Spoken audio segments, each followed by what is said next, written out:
मैं पिंकी कुमारी क्लास 8 के बच्चों का BVN ऑनलाइन क्लासेस में स्वागत करती हूँ।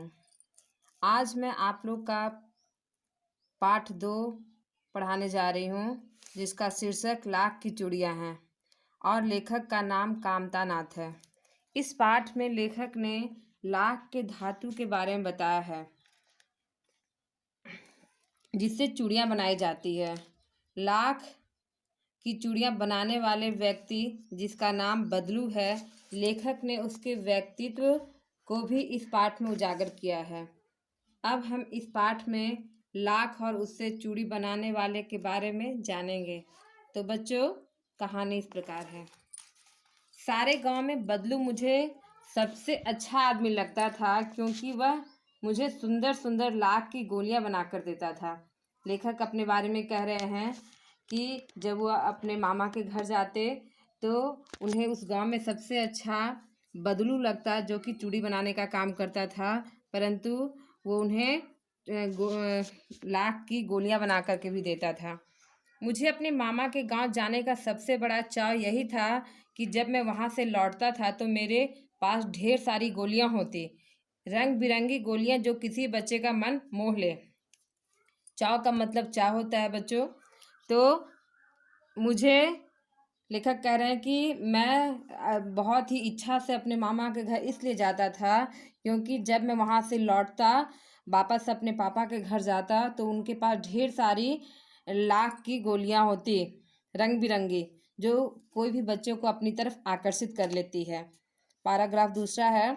वैसे तो मेरे मामा के गांव का होने के कारण मुझे बदलू को बदलू मामा कहना चाहिए था। लेखक अपने बारे में कह रहे हैं कि वैसे तो बदलू मेरे मामा का घर का था, तो मुझे उसे बदलू मामा कहना चाहिए था, परंतु उम्र कम थी, बच्चे थे, और बच्चों के सारे बच्चे उसे बदलू मामा नहीं कह करके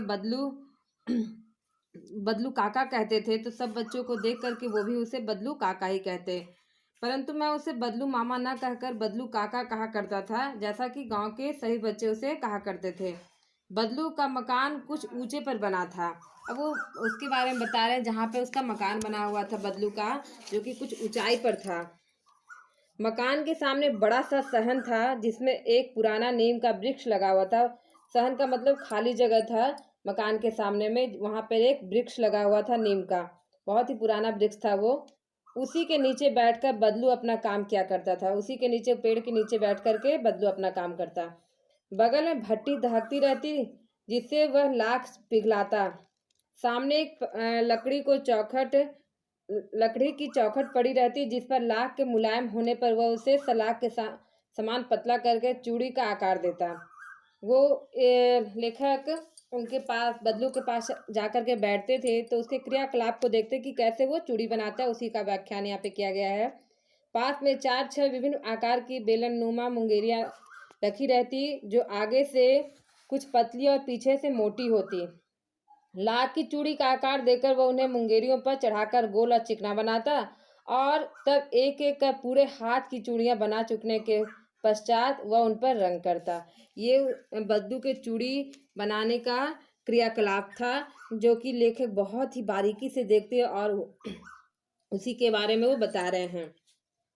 बदलू यह कार्य सदा ही एक मचिए पर बैठकर किया करता था, जो बहुत ही पुरानी थी। बगल में ही उसका हुक्का रखा रहता, जिसे वह बीच बीच में पीता रहता। बदलू जिस मचिया पर बैठ करके चूड़ी बनाता, वो बहुत ही पुरानी थी, और बीच में वो आराम रेस्ट लेने के लिए हुक्का भी पीता।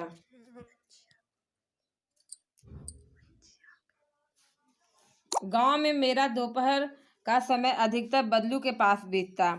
गांव में वो कह रहे हैं कि दोपहर का समय वो अधिकांश बदलू के पास ही बिताते थे। वह मुझे लल्ला कहा करता। बदलू प्यार से लेखक को लल्ला कहते, और पहुंचते ही मेरे लिए तुरंत एक मछिया मंगा देता। मैं घंटों बैठे बैठे उसे इस प्रकार चूड़ियां बनाते देखता रहता। लगभग रोज ही वह 4-6 जोड़े चूड़ियां बनाता। पूरा जोड़ा बना लेने पर वह उसे बेलन पर चढ़ाकर कुछ क्षण चुपचाप देखता रहता, मानो वह बेलन न होकर किसी नववधू की कलाई हो। चूड़ियां बन जाने के पश्चात वो इतनी खूबसूरत लगती कि बदलू उसे नववधू की कलाई की तरह निहार करके देखता और वो प्रतिदिन उसके चूड़ी बनाने का क्रम प्रतिदिन था 4-6 जोड़े। ध्यान देंगे, बदलू मनिहार था। मनिहार किसे कहते हैं बच्चों? मनिहार जो चूड़ी बनाने का काम करता है उसे हम मनिहार कहते हैं। चूड़ियाँ बनाना उसका पैतृक पेशा था। पैतृक पेशा अर्थात उसका ये काम उसके पिताजी भी करते थे। तो पैतृक पेशा का मतलब होता है जो काम हमारे पिताजी करते हैं, पूर्वज करते हैं, उसी को करना। और वास्तव में वो बहुत ही सुंदर चूड़ियाँ बनाता था। उसकी बनाई हुई चूड़ियाँ की खपत ही बहुत थी। खपत मतलब खर्च, बहुत खर्च था चूड़ियाँ बनाने का। जो चूड़ियाँ बनाता वो बहुत ज़्यादा लोग खरीदते। उस गांव में तो सभी स्त्रियां उसकी बनाई हुई चूड़ियाँ पहनती ही थी। आसपास के गांव के लोग भी उसे चूड़ियाँ ले जाते थे। उसकी चूड़ियाँ इतनी अच्छी रहती कि उसके गांव के लोग तो, गांव की स्त्रियां तो वो चूड़ियाँ पहनने के लिए खरीद लेती ही, और आसपास के गांव के लोग भी वो चूड़ियाँ ले जाते थे। परंतु वह कभी भी चूड़ियों को पैसे से नहीं बेचता था। परंतु वह एक उसकी खासियत थी कि वो चूड़ी को पैसे से कभी नहीं बेचता था। उसका अभी तक वस्तु विनिमय का तरीका था। वस्तु विनिमय का मतलब होता है किसी एक वस्तु के बदले में दूसरी वस्तु को देना या लेना। और लोग अनाज के बदले उसे चूड़ियाँ ले जाते थे। वो चूड़ी देता किसी को तो बदले में अनाज लेता था। बदलू स्वभाव से बहुत सीधा था। बदलू का स्वभाव बहुत ही सरल था, सीधा था। लेखक बता रहे हैं क्योंकि उनका समागम, उनका वो लेखक और बदलू में बहुत ही निकटता थी। वो प्रतिदिन उससे मिलते थे, इसलिए उसके विचार और व्यवहार से वो अवगत थे। मैंने कभी उसे किसी से झगड़ते नहीं देखा। लेखक कह रहे हैं कि मैंने कभी बदलू को किसी से झगड़ते नहीं देखा था। हाँ, एक बात थी कि शादी विवाह के अवसर पर वो अवश्य जिद पकड़ जाता था। जीवन भर चाहे कोई उससे मुफ्त चूड़ियाँ ले जाए, परंतु विवाह के अवसर पर वो सारी कसर निकाल लेता था। अगर कोई ऐसे भी उससे मुफ्त में चूड़ियाँ ले जाए उसे कोई फर्क नहीं पड़ता बदलू को, परंतु जब विवाह का अवसर होता तो एकदम वो अड़ जाता एक जिद पर।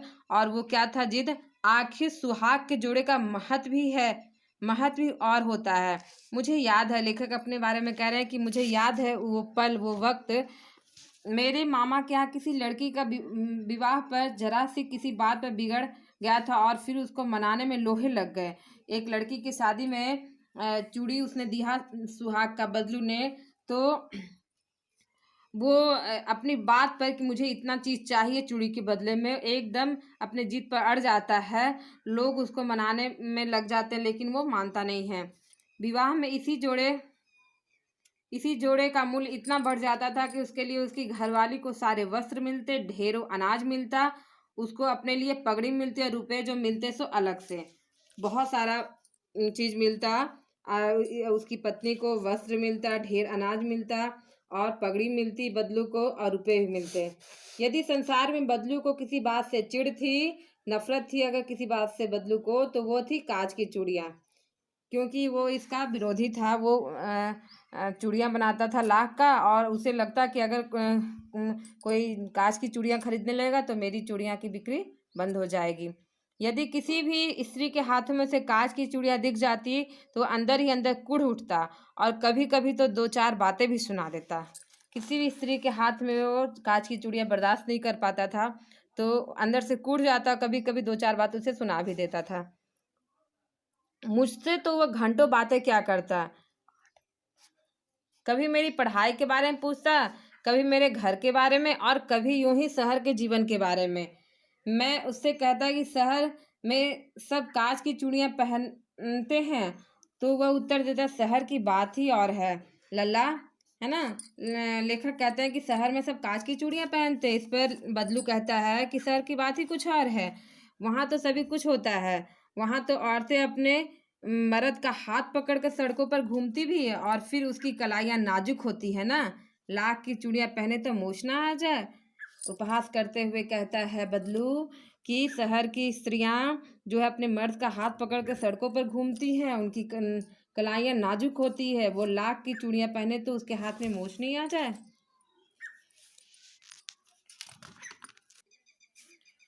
बच्चों, आज के लिए इतना ही। आगे की कहानी मैं अगले वीडियो में आप लोग को बताऊंगी। धन्यवाद।